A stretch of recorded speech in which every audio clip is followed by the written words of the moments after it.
All right, we're heading to Chicago.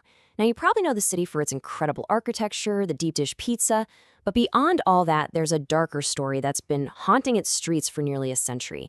We're talking about one of America's most enduring and, frankly, chilling ghost stories. So, let me ask you a question. Have you ever picked up a hitchhiker? I mean, it's a classic scenario, right? You're driving down a dark road, you see a lonely figure on the side. Do you pull over? It's a choice that can lead to some interesting stories. But on one particular road in Chicago, that story almost always has the exact same terrifying ending. The person you picked up just disappears, right out of your moving car. We are talking, of course, about Resurrection Mary. And look, this isn't just any old ghost story. This is a legend that has haunted Archer Avenue for almost 100 years. It's become a core part of the city's identity. And this is not a one-off sighting, not even close. Reports started flooding in way back in the 1930s and have continued for generations, all of them describing a creepily similar, ghostly encounter along the exact same route. So, what kind of story are we dealing with here? Well, it actually fits perfectly into a classic folklore category, something known as the vanishing hitchhiker. You can find this kind of story pretty much all over the world, but Resurrection Mary is, without a doubt, Chicago's most famous and most detailed version of this legend. What's truly remarkable here is the consistency in the descriptions. I mean, over decades, countless different people have seen the exact same thing. A young woman with blonde hair and blue eyes, wearing a white party dress and dancing shoes, as if she just stepped out of a ballroom. So the big question is, how did she become a ghost? The legend gives us two tragic possibilities. One theory is that she died in a violent car crash on her way home from the Willowbrook Ballroom.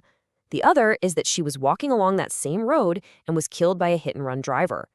Either way, both stories end in the same heartbreaking way. With so many stories floating around, the next logical step is to start looking for proof, right? To move from just folklore to a real investigation. And the encounters, they almost always follow the same pattern. You hear it from cab drivers, late-night commuters, they all tell a similar story. They pick up a quiet young woman, she asks for a ride to Resurrection Cemetery, and just as they pass the gates, they look in the rearview mirror and the back seat is completely empty. Okay, anecdotes are one thing, but has this ghost ever left behind a physical trace? That's the million-dollar question for any paranormal investigator, isn't it? Well, this is where the legend gets really tangible. In the 1970s, workers at the cemetery discovered the main gates had been damaged. We're talking thick iron bars that were bent apart, and some even had scorch marks on them. The story that spread like wildfire was that Mary had been locked inside and had tried to escape, leaving the ghostly imprints of her hands burned into the metal. This leads us to the ultimate question. If the ghost was a real person, can we find her? The search for Mary's true identity has pointed investigators in one very compelling direction.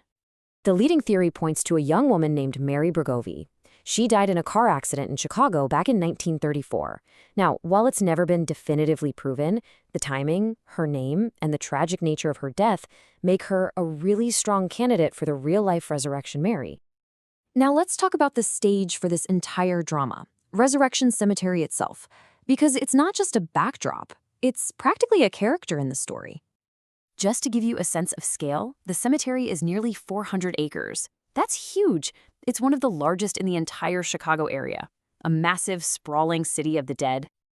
And it has a really rich history. It was founded in 1904 for Chicago's Polish Catholic community, so its cultural roots run deep.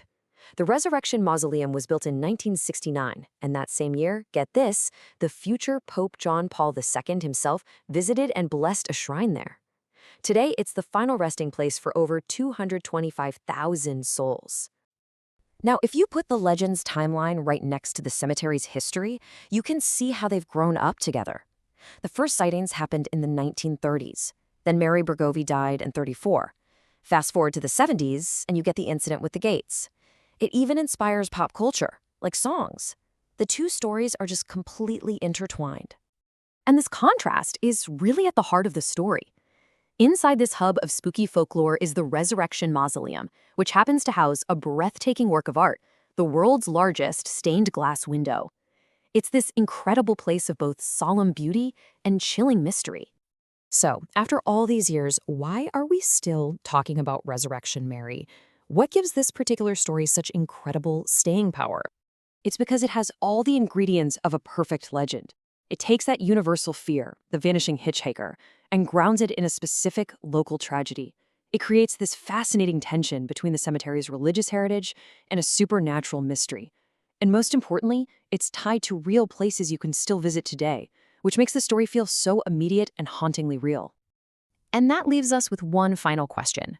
Does the story of Resurrection Mary endure because a lonely spirit is truly still walking Archer Avenue?